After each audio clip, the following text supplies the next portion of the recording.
परीक्षित महाराज कौन थे? परीक्षित महाराज तो साक्षात मतलब उनको साक्षात भगवान के दर्शन ही हुए थे गर्भ में, स्वयं भगवान ने उनकी रक्षा की थी।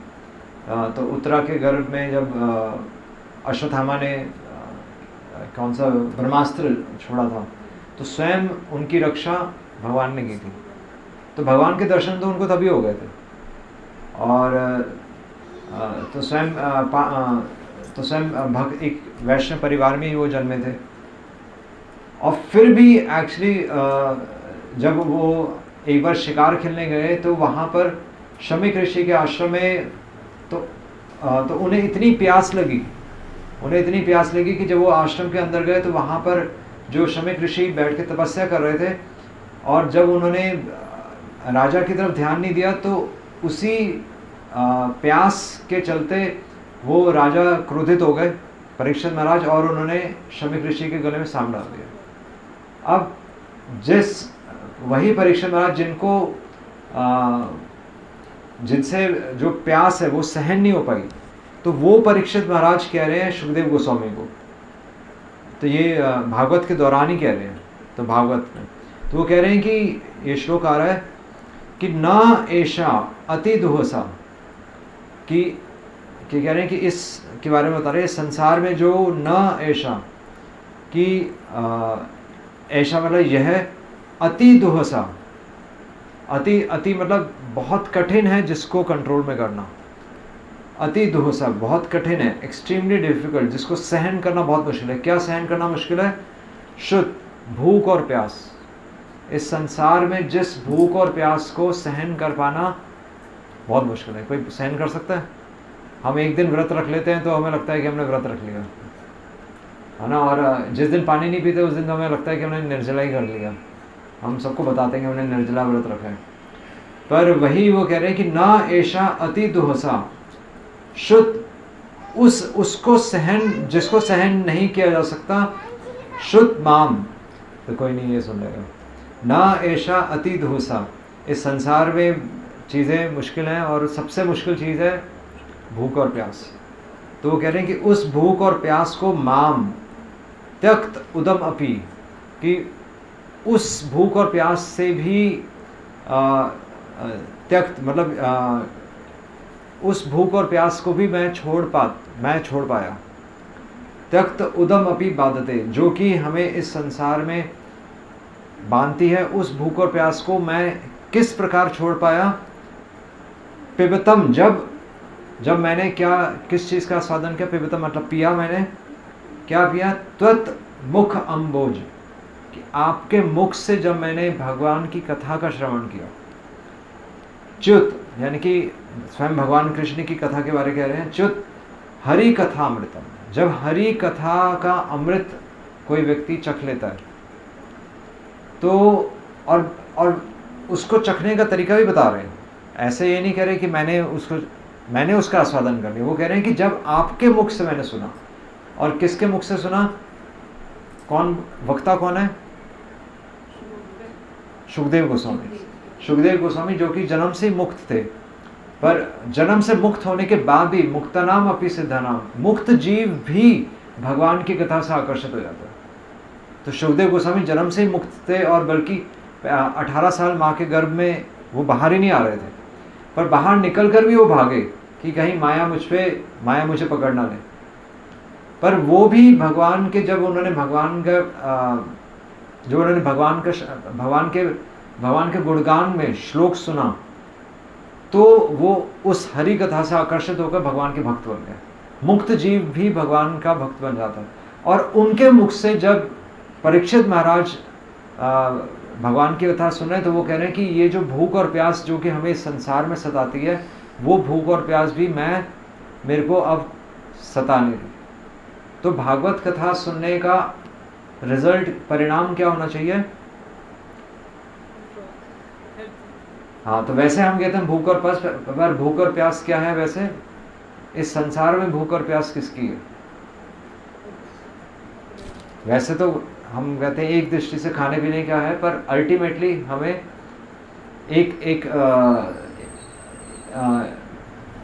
एक स्थूल स्तर पे भूख और प्यास होती है और एक सूक्ष्म स्तर पे भूख और प्यास होती है। जब व्यक्ति सब कुछ पा लेता है तो उसकी सूक्ष्म स्तर पर भूख और प्यास खत्म नहीं होती, उसको कहते हैं पूजा ला प्रतिष्ठा। हाँ, तो वो भूख और प्यास भी बल्कि भक्त की खत्म हो जाती है। इसलिए वैष्णव की पहचान क्या होती है, एक भक्त की पहचान क्या होती है कि यहाँ पर परीक्षित महाराज ये नहीं कह रहे कि मेरी भूख और प्यास खत्म हो गई है, वो कह रहे हैं क्योंकि आप भगवान की कथा मुझे सुना रहे हैं। वो क्रेडिट किसको दे रहे हैं? वो भगवान के भक्तों को क्रेडिट दे रहे हैं। तो वो यही कह रहे हैं कि पिबतम, मैंने पिया तो है पर कहाँ से पिया है? त्वत मुख अम्बुज, कि आपके मुख से जो ये कथा प्रकट हुई है वो आस्वादन करके मेरी भूख और प्यास खत्म हो गई है। यानी कि वो क्रेडिट भी भगवान के भक्तों को दे रहे हैं।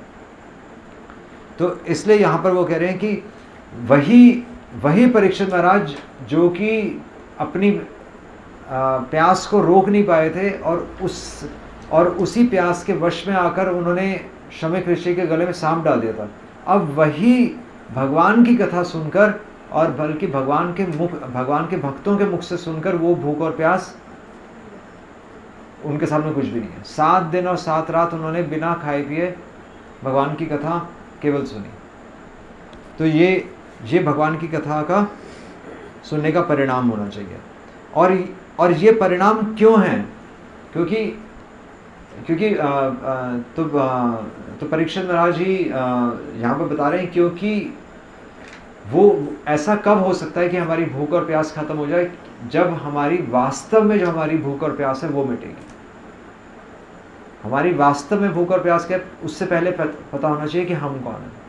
इसलिए जब चैतन्य महाप्रभु जो कि राधा कृष्ण के सम्मिलित अवतार माने गए हैं, 500 वर्ष पहले जब वो प्रकट हुए थे, तो उनसे सनातन गोस्वामी, तो उनके शिष्य जो वृंदावन के षट गोस्वामी, तो सनातन गोस्वामी जब उनसे मिले तो उनका सबसे पहले, जब भक्त भगवान से या कोई वैष्णव से मिलता है तो भक्त का एक ही प्रश्न होता है, और वो प्रश्न क्या होना चाहिए? भगवान को जानने से भी पहले किसको जानना जरूरी है? के आमी, कि मैं कौन हूं। पहले हमें पता चलेगा कि मैं कौन हूं, तब तो पता चलेगा कि भगवान कौन है। क्योंकि अगर हमें ये नहीं पता होगा कि मैं कौन हूं तो हमें लगेगा कि हमारे पास गाड़ी आ गई, हमारे पास बंगला आ गया और मेरी जॉब लग गई और मेरा काम हो गया। भगवान की बहुत बड़ी कृपा है। पर अगर हमें ये पता चलेगा कि हम इस संसार को, तो वैसे हम कौन है? क्या उत्तर है इसका? बताओ, हम कौन है? क्या आमी, कौन है? हम भगवान के अंश हैं, तो उसका मतलब क्या हुआ? हाँ, भगवान के अंश है, भगवान नहीं है। भगवान के अंश है, पर उसका मतलब क्या हुआ? लाइफ में क्या करें, जानकर क्या करें? हम भगवान के अंश हैं, अब क्या करना है? कुछ तो करना होगा ना। कीर्तन करना है बस, या कीर्तन करने का मतलब ही क्या हुआ? हम कीर्तन कर रहे हैं, डांस भी करते हैं, कहीं नहीं कहीं भक्त डांस भी करते हैं भगवान के आगे, और भगवान की आरती भी करते हैं, पूजा भी करते हैं, भागवत कथा अटेंड करते हैं, पर इस सब का मतलब क्या है कि हम कौन हैं? इसका रिजल्ट अपने जीवन में करना क्या है? अंदर जाकर समझाना पड़ेगा इसको पता नहीं मैं हम कौन है। आप बताओ क्या उत्तर है? भगवान को जानकर करना क्या है, या अपने को जानकर करना क्या है? क्या करना है बताइए, क्या करना है? हाँ, खुशी तब होगी जब भगवान को खुशी होगी, तब। तो भगवान को खुश कैसे करेंगे? प्रश्न ये है ना। हम तो खुश हो रहे हैं, पर क्या भगवान खुश हो रहे हैं? प्रश्न तो ये है। भक्ति के द्वारा। भक्ति? हाँ, तो भक्ति क्या है? भक्ति के तो ये सारे स्टेप्स हैं, श्रवण, कीर्तन, स्मरणम, वंदनम, अर्चनम, वंदनम, दास्यम, साख्यम, आत्मनिवेदनम, ये नवदा भक्ति है। पर जीवन में क्या करना है? भगवान का कीर्तन करने का मतलब क्या है? भगवान को याद करने का मतलब क्या है? उससे जुड़ना। भगवान से जुड़ने का मतलब क्या है? मोक्ष की प्राप्ति। मोक्ष की प्राप्ति तो क्यों चाहिए मोक्ष, भाई बताइए। क्योंकि माया मोह में फिर नहीं बढ़ना है। हाँ ठीक है, माया मोह में नहीं पड़ना है, ठीक है। तो दूसरे शब्दों में मतलब सब कुछ समझ के भगवान का कीर्तन करने का वास्तविक अर्थ क्या है?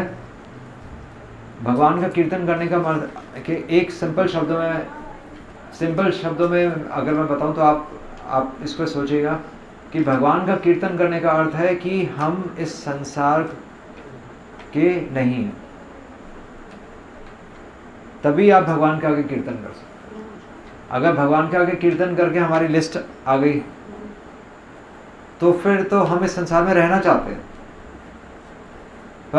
पर सभी आचार्य कह रहे हैं कि we do not belong to this place, हम इस संसार के नहीं हैं।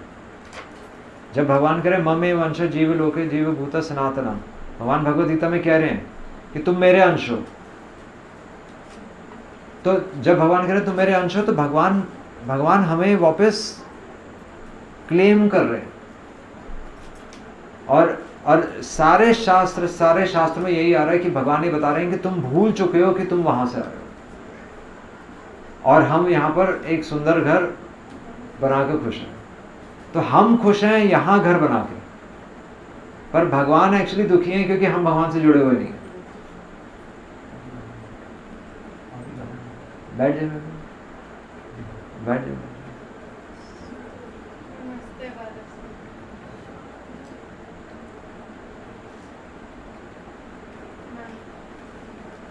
भगवान से जुड़ने का मतलब क्या है? भगवान से जुड़ने का मतलब,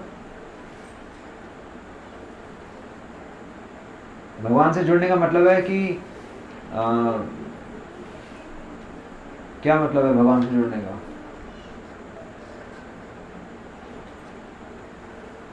भगवान से जुड़ने का क्या मतलब है?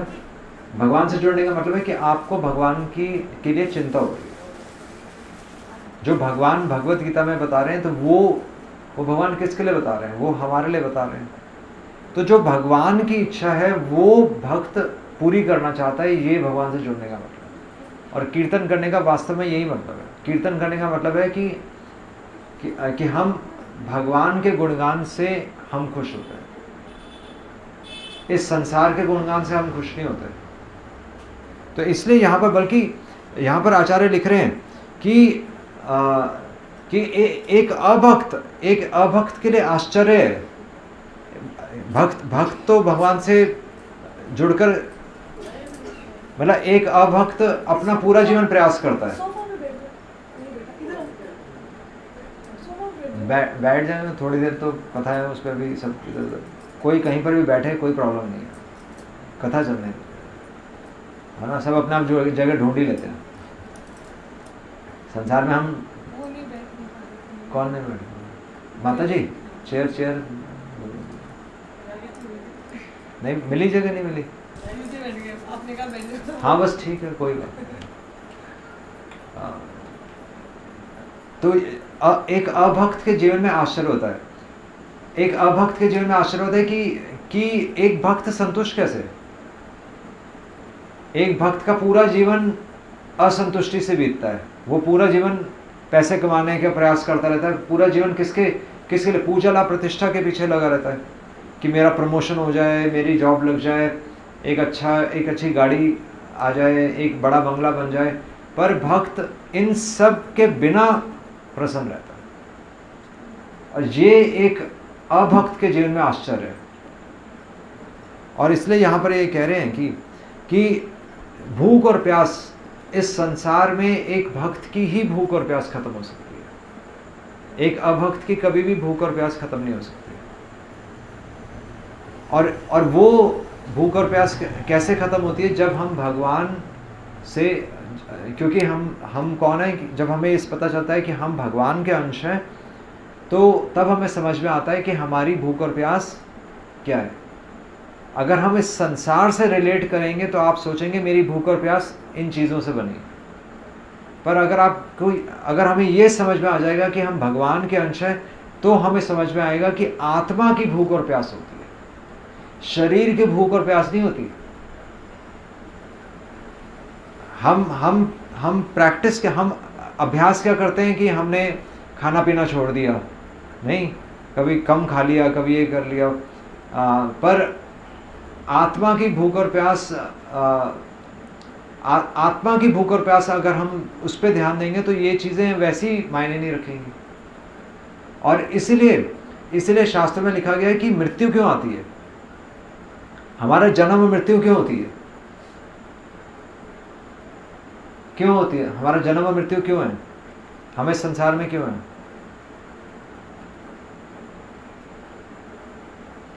क्यों है? कर्म करने के लिए।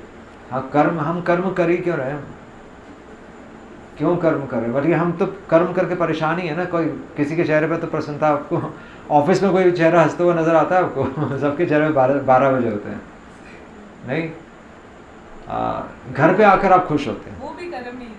वो कर्म है, पर वो कर्म फोर्स्ड है, वो कर्म फोर्स्ड है। आप छुट्टी हो जाते हैं, अगर आपका वो कर्म है तो संडे को घर क्यों आते हैं? आप 7 दिन काम करिए। एक दिन, ये कहाँ भगवान ने कहा है कि 6 दिन कर्म करो और 1 दिन आपकी छुट्टी है? इसलिए वो कर्म नहीं है, वो हमने कर्म बना लिया। क्योंकि कर्म तो स्वाभाविक होना चाहिए था। अगर आपको 2 दिन की छुट्टी मिले तो आप 2 दिन की छुट्टी करेंगे, नहीं करेंगे? अगर आपको 3 दिन की छुट्टी मिले आप और खुश हो जाएंगे, 4 दिन की छुट्टी मिले और खुश हो जाएंगे, हफ्ते भर की छुट्टी मिले तो पागल हो जाएंगे। आप कहेंगे हम तो घूमने जा रहे हैं, अभी तो कर्म था और अभी छुट्टी लेकर हम खुश हो रहे हैं। तो हम खुद ही अपनी बात पे नहीं टिके हुए, इसलिए वो कर्म नहीं है। कर्म तो वो है कि आप चाहे 1 दिन हो, 4 दिन हो, 7 दिन हो, आप खुशी रहेंगे। ब्रह्मभूत प्रसन्न आत्मा, जब व्यक्ति को समझ में आ जाता है कि वो भगवान का अंश है, तो ब्रह्मभूत प्रसन्न आत्मा न शोचती न कांक्षति। एक व्यक्ति कभी भी शोक नहीं करता और ना किसी संसारिक किसी वस्तु की इच्छा करता है। ये भगवान 18वें अध्याय में कह रहे हैं। तो ये परिणाम होना चाहिए कि भगवान से जो व्यक्ति जुड़ा हुआ है वो कभी भी संसार में किसी चीज़ के लिए शोक नहीं करेगा। और उसकी बल्कि, और इसलिए भागवतम में ही आ रहा है, निवृत्त तर्षई मतलब इच्छाएं। तो जो वास्तव में भगवान का गुणगान करना सीख जाता है, उपगियमान निवृत्त तर्षई, उसकी निवृत्त, वो सभी चीजों से निवृत्त हो जाता है। किन चीजों से? अपनी भौतिक इच्छाओं से मुक्त हो जाता है। और इसलिए यहां पर ये कह रहे हैं कि तो मैं ये पूछा था, तो हमारा जन्म और मृत्यु क्यों होते हैं? हमारा जन्म और मृत्यु क्यों है? क्योंकि आपने सुना होगा, क्योंकि भवरोग है। भवरोग क्या है? अभी हमने डिस्कस किया। भवरोग है कि हम इस संसार में रहना चाहते हैं। जो ये हमारी कंसेप्शन है कि हम इस संसार में प्लानिंग करते हैं यहाँ रहने की, वही भवरोग है। जीव को जब धरती पे भेजा है भगवान जी ने, तो वो तो भगवान ने नहीं भेजा ना, शास्त्र ही कह रहे हैं कि हम अपनी इच्छा से आए। ये संसार भगवान, आपने भगवद गीता नहीं पढ़ी ना, क्योंकि भगवद गीता में भगवान कह रहे हैं, इस संसार की व्याख्या की भगवान ने, और उसका नाम क्या है? दुखालयम अशाश्वतम। सुना है आपने? ये संसार किसका घर है? ये संसार दुखों का घर है। आप जितना भी प्रयास करें, आप घर में किसी को प्रसन्न नहीं कर सकते, बाहर तो किसी को क्या प्रसन्न करेंगे? तो भगवान कह रहे हैं। और इसलिए प्रश्न यही उठता है कि हम इस संसार में क्यों आए। मतलब बड़े बड़े फिलोसोफर्स यही प्रश्न उठा रहे हैं कि हम इस संसार में क्यों आए, क्यों आए हम इस संसार में? हम इस संसार में आए क्योंकि हम इस संसार में एक बच्चा अपना घर क्यों, एक बच्चे का अपना घर होता है, फिर भी बच्चा अपना घर बनाना चाहता है, एक नया घर। ऐसा नहीं है? आप देख लीजिए, आपका पुश्तैनी घर है पर बच्चा फिर भी नया घर बनाना चाहता है। वो सोचता है कि मैं कुछ बड़ा करके दिखाऊंगा। एग्जैक्टली वही चीज़ हमने भगवान के साथ की। तो भगवान का घर छोड़कर हम अपना संसार अलग बसाने के लिए आए हैं, और इसी को कहते हैं भवरोग। और हमारा जन्म और मृत्यु इसलिए होता है। और मृत्यु क्यों होती है? तो मृत्यु इसलिए होती है क्योंकि इसको बोलते हैं कि तो इसको बोलते हैं रोग, यानी कि इन्फेक्शन। हमारे विचारों में ये मिलावट आ गई है ना कि हम भगवान से स्वतंत्र खुश रह सकते हैं। इसलिए हमारे जितने भी कार्य हैं, आप देखेंगे हमारे जितने भी कार्य हैं उसमें हम स्वतंत्र रहना चाहते हैं। आप किसी के परतंत्र नहीं रहना चाहते, जबकि शास्त्र ये बता रहे हैं कि परतंत्र रहना सीखो। शास्त्रों में एक ही ट्रेनिंग है। हम शास्त्रों की बात क्यों नहीं मानते? क्योंकि हमें लगता है कि हमें बांधा जा रहा है। ये लोग कहते हैं कि हमें हमसे नियम पालन नहीं होते, पर जबकि नियम पालन क्या है? नियम पालन है क्या? अगर आप ध्यान से सोचें तो भक्ति के नियम पालन है क्या? भक्ति के नियम पालन है क्या? है नियम पालन जैसे सुबह जल्दी उठना है ना, जैसे सुबह ऐसा बोला जाता है ना कि सूर्य उदय से पहले ब्रह्म मुहूर्त में उठना चाहिए। तो किसी बच्चे को बोलेंगे, वो कहेंगे ये क्या, मेरे से नहीं उठा जाता। पर शास्त्र कह रहे हैं कि वैसे तो हमें नियम लग रहा है, पर अगर आपको प्रेम होगा, भगवान से प्रेम होगा, तब हमें समझ में आएगा कि वो नियम नहीं है। वो नियम भी क्यों बनाए गए? क्योंकि भगवान के उठने से पहले एक सेवक उठता है। हम भगवान को भोग लगाते हैं, ऐसा लग सकता है कि क्या बार बार भगवान को भोग लगाना है? क्या हम फ्रिज से निकाल के खा नहीं सकते? ये तो नहीं आता।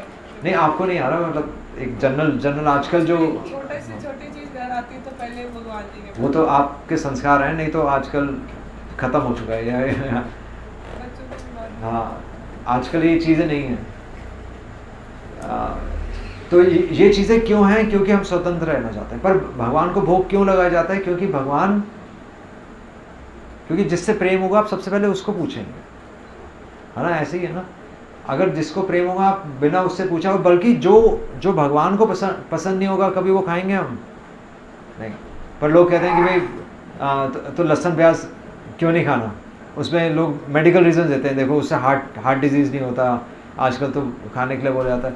पर सिंपल एक रीज़न है कि जो चीज़ भगवान नहीं एक्सेप्ट करते, वो चीज़ हम एक्सेप्ट नहीं करते, चाहे हमारी उम्र छोटी हो जाए। तो जहाँ पर प्रेम है वहाँ पर बंधन नहीं होता। तो माँ के लिए बच्चे की सेवा बंधन होती है? कभी नहीं हो सकती। उसके लिए वो नियम नहीं है। इसी प्रकार भगवान के लिए कोई नियम, भगवान के लिए किया गया कोई नियम नहीं है, वो तो प्रेम है। जहाँ प्रेम नहीं होता वहाँ हमें लगता है कि हमें बांधा जा रहा है। और इसलिए जो वो कह रहे हैं कि राइट, हमारे इस भव रोग की औषधि क्या है? अगर ये भव रोग हमें लगा है कि हम स्वतंत्र रहना चाहते हैं, तो इसकी औषधि केवल एक है कि भगवान के बारे में और ज़्यादा से ज़्यादा जानें। जब हमें ये समझ में आएगा कि भगवान हमारे लिए क्या नहीं कर रहे, हमारे जीवन में भगवान की कितनी कृपा है। तो भगवान की कृपा ये नहीं है कि हमें भगवान खाने पीने को दे रहे हैं, ये भगवान की कृपा नहीं है। भगवान की कृपा क्या होती है? क्या है भगवान की कृपा?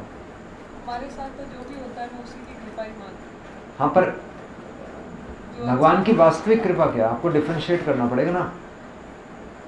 जो भी हो रहा है वो भगवान की कृपा ज़रूरी नहीं है, क्योंकि भगवान पहले टेस्ट भी लेते हैं। जैसे भगवान आपको कहेंगे कि मैं तुम्हें स्वर्ग देता हूँ। भगवान ने ध्रुव महाराज को बोला कि मांगो, क्या मांगते हो? ध्रुव महाराज को भगवान के दर्शन ही हो गए थे, तो भगवान ने बोला अब मांगो, क्या मांगते हो? तो ध्रुव महाराज ने क्या बोला? ध्रुव महाराज ने क्या बोला? ध्रुव महाराज ने बोला कि स्वामिन कृतार्थो अस्मि वरम ना याचे, कि आपके दर्शन ही मुझे हो गया, मुझे और किसी चीज की जरूरत ही नहीं, है ना। तो भगवान परीक्षा भी लेते हैं। तो भगवान कहते हैं कि मांगो जो तुम्हें चाहिए, तुम्हें स्वर्ग चाहिए, मैं तुम्हें स्वर्ग दे देता हूँ। पर अगर हमने स्वर्ग मांग लिया तो फिर भक्ति खत्म है, क्योंकि हमने कुछ मांग ही लिया, बदले में कुछ मांग लिया। इसलिए तो भगवान की वास्तविक कृपा क्या है? भगवान की वास्तविक कृपा है कि हमारा भगवान में आकर्षण है। अगर हमारा भगवान और भगवान की कथा या भगवान के भक्तों के प्रति अगर आकर्षण है तो वो वास्तव में भगवान की कृपा है। बाकी तो इस संसार में जितनी भी चीज़ें हैं वो तो कर्मों के फल से आ रही है। वो बात सही है कि यहाँ ये कर्म भूमि है और कर्म आप कर्म करेंगे उसका फल आएगा, पर भगवान को इससे कुछ लेना देना नहीं है। भगवान तो बल्कि तो भगवान तो कह रहे हैं कि निस्त्रय गुण्या भव अर्जुन। भगवान कह रहे हैं तीनों गुणों से ऊपर उठो, तमोगुण, रजोगुण और सतोगुण, तीनों गुणों से परे मेरा नाम। मैक्सिमम हम इस संसार में सतोगुण तक हम स्थित होते हैं, पर भगवान कह रहे हैं तीनों गुणों से परे मेरा नाम है। तो सतोगुण और तो डिफरेंस क्या है वैसे? सतोगुण और सतोगुण से परे में डिफरेंस क्या है? सतोगुण पता है सबको? सतोगुण क्या होता है? हाँ, सात्विक। सात्विक क्या होता है? सात्विक होता है जैसे साफ सुथरा रहना, है ना, और नॉलेज लेना, सत्य बोलना, कभी झूठ ना बोलना। तो ये सब सतोगुण के लक्षण हैं। पर भगवान सतोगुण से भी ऊपर है, तो उसका क्या मतलब हुआ? विशुद्ध सत्व बोला जाता है उनको, सतोगुण से ऊपर। तो विशुद्ध सत्व का क्या मतलब है?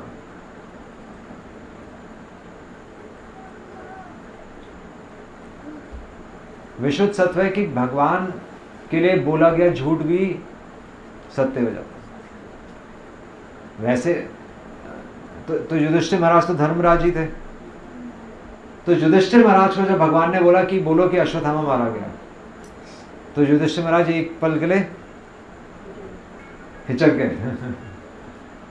तो हालांकि धर्मराज थे, पर जब भगवान की इच्छा हो तो भगवान के लिए झूठ भी बोल सकते हैं। इसको बोलते हैं सतोगुण से भी परे, त्रिगुणातीत। भगवान, जहाँ भगवान की इच्छा है वहाँ पर हिंसा भी हिंसा नहीं है। तो महाभारत तो पूरी हिंसा ही थी, पर फिर भी भगवान उस युद्ध में, भगवान की इच्छा थी, क्योंकि धर्म के लिए युद्ध हो रहा था।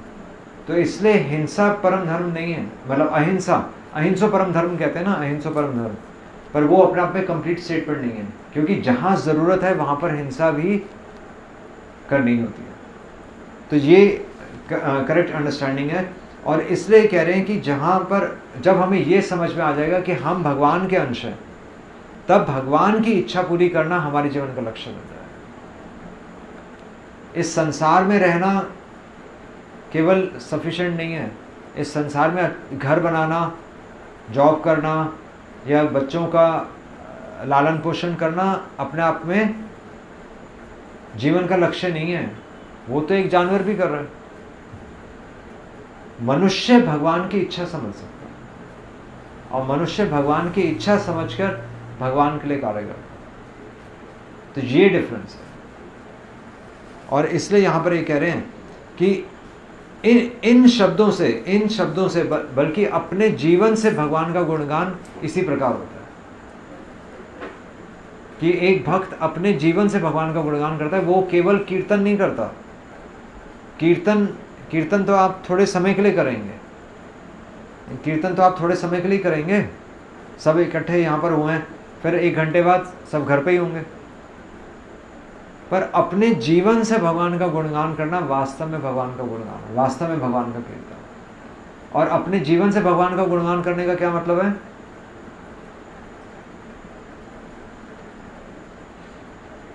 कि अपनी इच्छा से ऊपर भगवान की इच्छा हो। और भगवान की इच्छा कैसे पता चलेगी? भगवत गीता से पता चलेगी। इसलिए अगर हमारे जीवन में भगवत गीता नहीं है, शास्त्र नहीं है अगर हमारे जीवन में, तो हम अपने मन से ही चल रहे हैं। वैसे हमें संस्कारों से, अपने परिवार में जो संस्कार हैं उनसे भी पता चल जाता है, पर आजकल वो चीज़ें धीरे धीरे ख़त्म हो रही हैं। इसलिए हमें शास्त्रों को हमें मापदंड बना के चलना पड़ेगा। शास्त्रों में जो चीज़ है वो भगवान की इच्छा है। तो यहाँ पर इसलिए वही कह रहे हैं कि इसलिए कह रहे हैं कि एक मुक्त जीव इस संसार में इस संसार को अपना नहीं मानता। एक मुक्त जीव भगवान की इच्छा को अपना मानता है। और इसलिए कह रहे हैं निवृत्त तर्षयी, कि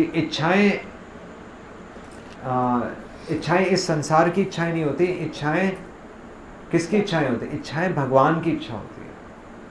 हमारी इच्छा सेकेंडरी। जिस प्रकार बच्चा अगर माता पिता की इच्छा पूरी करे तो बच्चा खुश रहेगा, है ना। अगर बच्चा जैसे अपनी इच्छा, बच्चा तो हमेशा खेलना ही चाहता है ना, पर माता पिता को पता है कि वो शोर मचा रहे हैं, पर बच्चा अगर माता पिता की इच्छा पूरी करेगा तो वो हमेशा खुश रहेगा, तभी माता पिता की नज़र में वो एक अच्छा बच्चा है ना।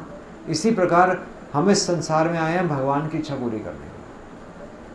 तो जो हम बच्चे से एक्सपेक्ट करते हैं वो भगवान हमसे एक्सपेक्ट करते हैं। आप बच्चे से एक्सपेक्ट करते हैं कि सुबह उठ के स्कूल जाए, पर हम स्कूल जाते हैं, पर हम माता पिता स्कूल नहीं जाते, बच्चे को केवल स्कूल भेजते हैं। ठीक है, तो माता पिता को कौन सा स्कूल जाना चाहिए? इसलिए भगवान भगवद गीता में कह रहे हैं यत यत आचरति श्रेष्ठ, जिस प्रकार श्रेष्ठ लोग आचरण करेंगे वैसे ही साधारण जन उनको फॉलो करेगा। और श्रेष्ठ लोग कौन है? माता पिता, टीचर्स, नेता। तो ये भगवद गीता जब अपने जीवन में ऐड करेंगे तब हम दूसरों को जीवन को गाइड कर सकते हैं। वास्तव में दूसरे के जीवन को गाइड करने के लिए आपको नॉलेज होनी चाहिए ना, वो नॉलेज भगवद गीता से आती है। इसलिए शास्त्रों को हम अपने जीवन के सेंटर में रखते हैं। इसलिए बोला जाता है कि शास्त्र चक्षु से भगवान के दर्शन होते हैं। भगवान आपको ऐसे सुंदर नहीं लगेंगे, मतलब ऐसे सुंदर लग सकते हैं, पर वो सुंदर एक्चुअली हमने भगवान को एंजॉय कर लिया। अगर केवल आपको भगवान का रूप सुंदर लग रहा है, भगवान की क्रियाएं सुंदर लगनी चाहिए, भगवान की लीलाएं सुंदर लगनी चाहिए, और भगवान का हमारे जीवन में जो हस्तक्षेप है वो सुंदर लगना चाहिए। वो वास्तव में भगवान की सुंदरता है, और वही वास्तव में भगवान की कृपा है। और ये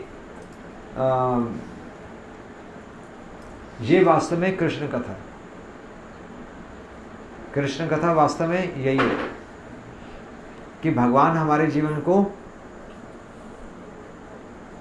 कृष्ण कथा है कि भगवान हमारे जीवन को कंट्रोल कर रहे हैं। ये समझ के हमें प्रसन्नता होनी चाहिए, ये समझ के हमारे जीवन में संतुष्टि आनी चाहिए, है ना। तो ये हमारी अंडरस्टैंडिंग है। इसलिए यहाँ पर ये कह रहे हैं कि न ऐशा अति धूसा, कि एक सांसारिक व्यक्ति के लिए ये चीज़ें बहुत कठिन है।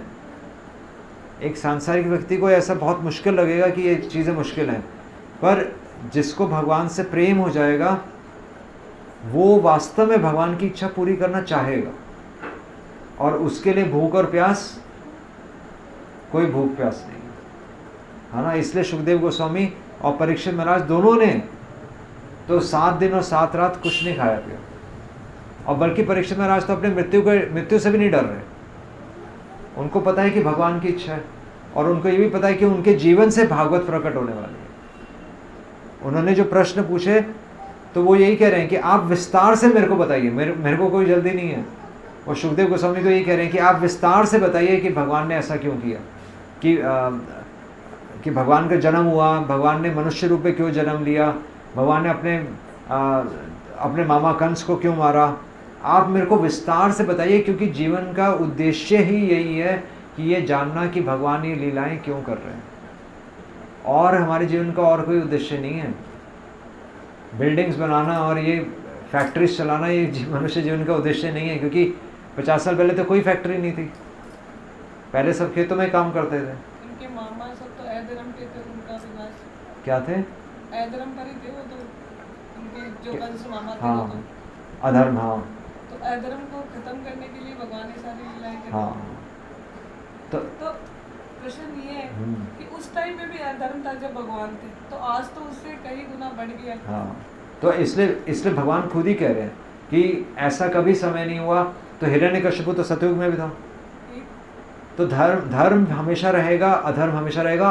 और भगवान भागवत में ही बता रहे हैं कि धर्म तो मेरा अगला पोषण है, पर मतलब मेरा फ्रंट धर्म है, पर अधर्म भी मेरा पिछला भाग है। अधर्म भी मेरे से अलग नहीं है।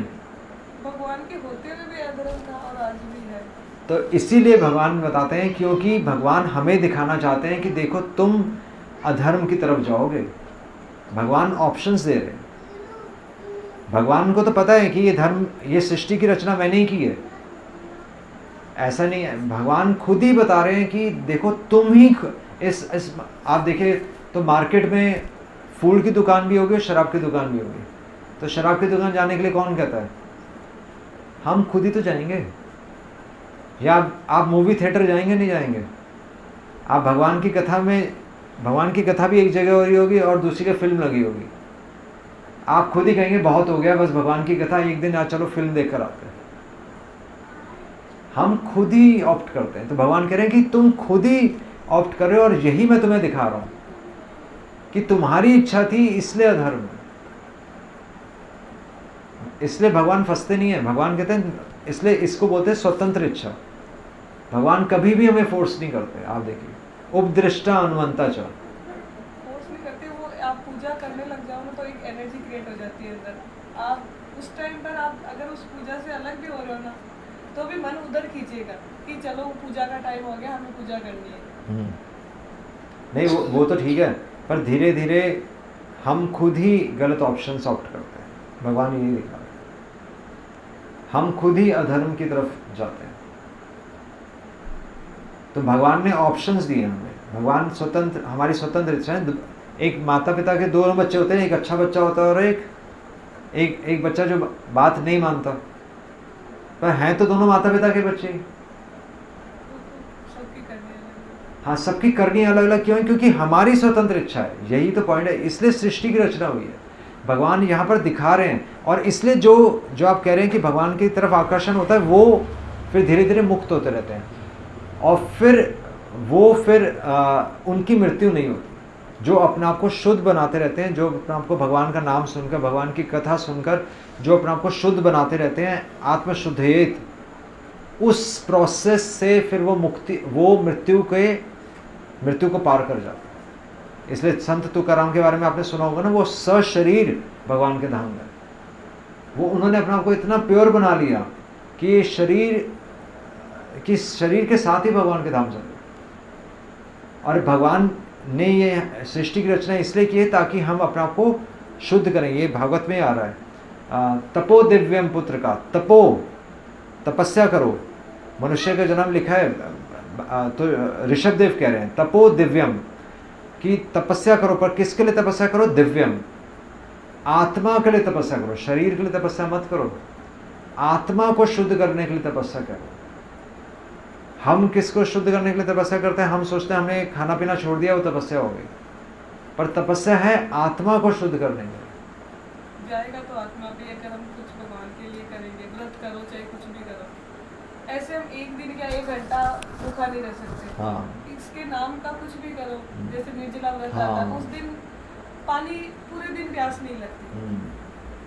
तो वही चीज, वो एक एनर्जी हो जाती है हाँ। भगवान की, एक वो आ जाता है। पर वो एक दिन के लिए नहीं है ना। वो हाँ, आता एक दिन के लिए, दूसरे दिन हो जाता है कि भगवान के। नहीं मतलब पॉइंट ये नहीं कि हमें खाना पीना छोड़ना है। पॉइंट ये कि संसार में, वही मैं बता रहा था, संसार में इच्छाएं कम करनी। खाना पीना नहीं छोड़ना। खाना पीना आप जबरदस्ती छोड़ेंगे तो शरीर है, ये तो मशीन है, मशीन में पेट्रोल नहीं डालेंगे तो कहाँ से चलेगी। और ना हम मुक्त जीव हैं, हम वो चीज़ें ट्राई करेंगे तो नहीं भी कर पाएंगे। पर इसका मैसेज क्या है कि संसार में कम से कम इच्छाएं होनी चाहिए, तभी हम मृत्यु के समय हमें भय नहीं लगेगा,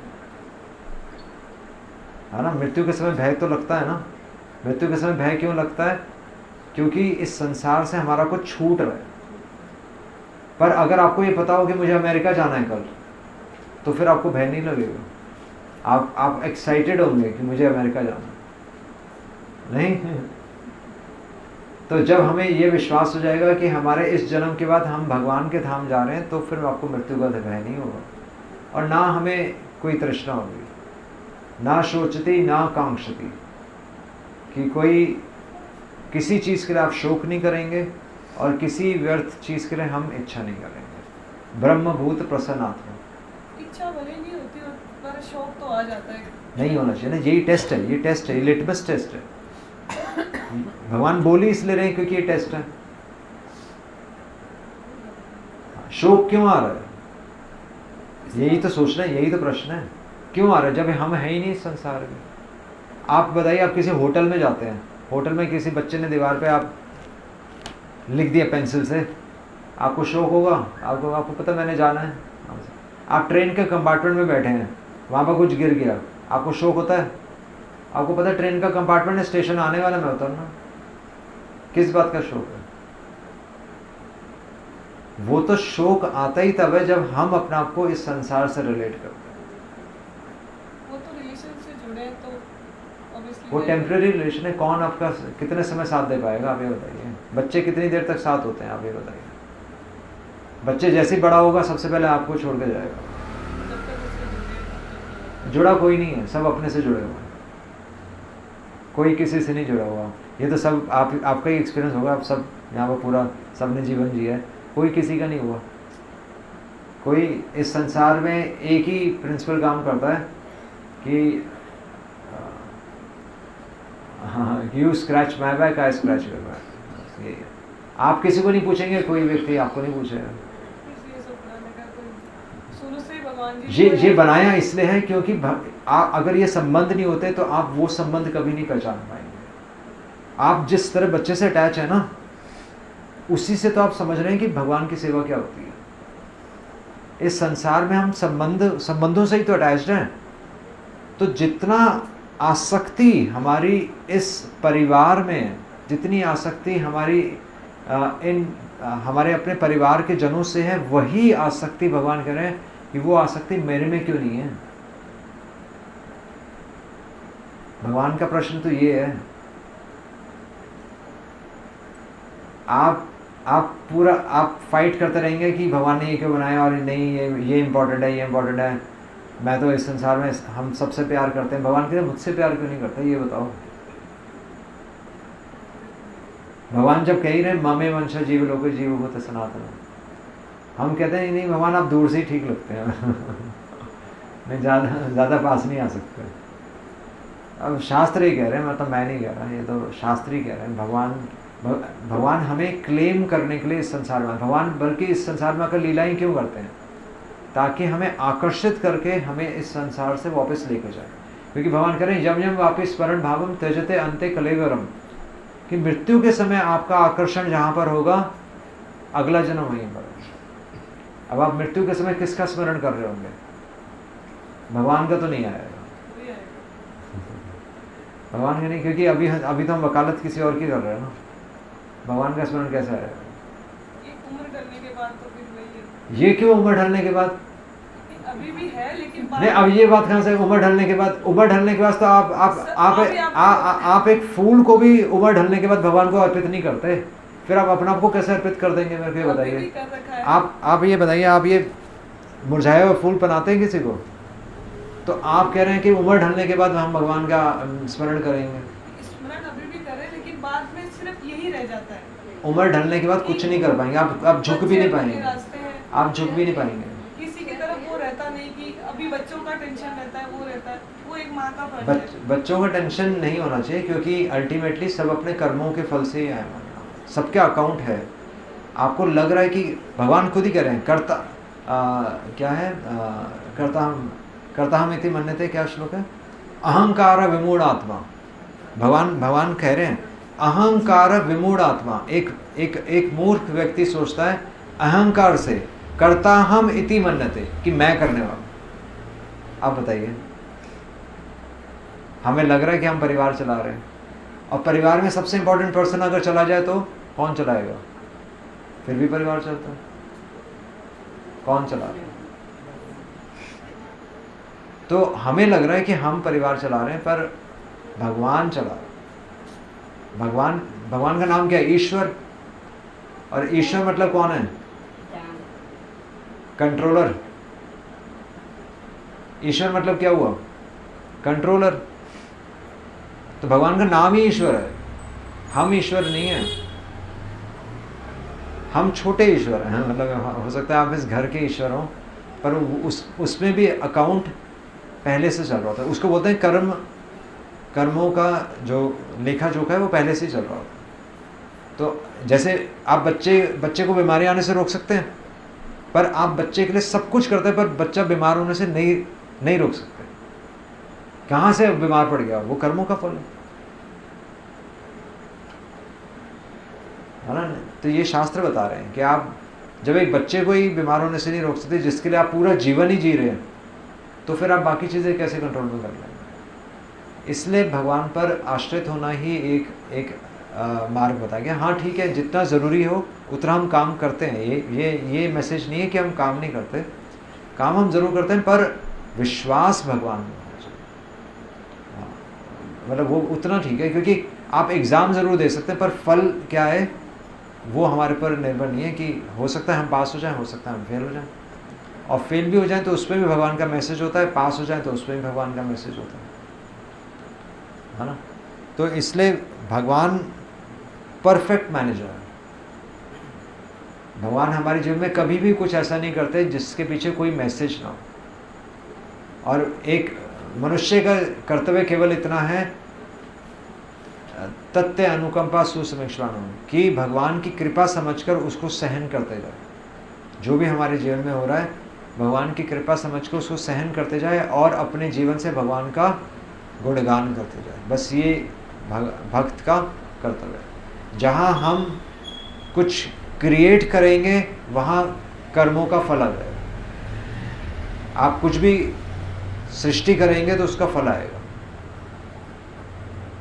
भगवान जो हमारे जीवन में करते हैं वो बेस्ट मैनेजमेंट। इसलिए जो भी इसलिए बोलते हैं गो विद द फ्लो। भगवान की इच्छा समझकर भगवान का काम होने देना चाहिए। ये मनुष्य जीवन की परफेक्शन है। हरे कृष्णा कृष्णा कृष्णा हरे हरे, हरे राम राम राम हरे हरे।